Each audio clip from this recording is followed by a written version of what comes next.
చేయించుకోవడం మళ్ళా తప్పు అయినా తెలిస్తే మళ్ళీ మనకి ఎటువంటి పవర్ లేకపోయి ఉండేది, మళ్ళీ కోర్టుకి పంపేయాల్సి ఉండేది.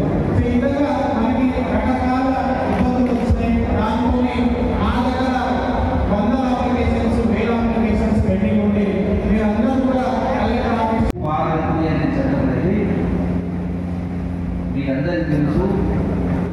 ధరణి అనేది గతంలో కేసీఆర్ ప్రభుత్వంలో ధరణి అనే స్కీమ్ తీసుకోవడం జరిగింది.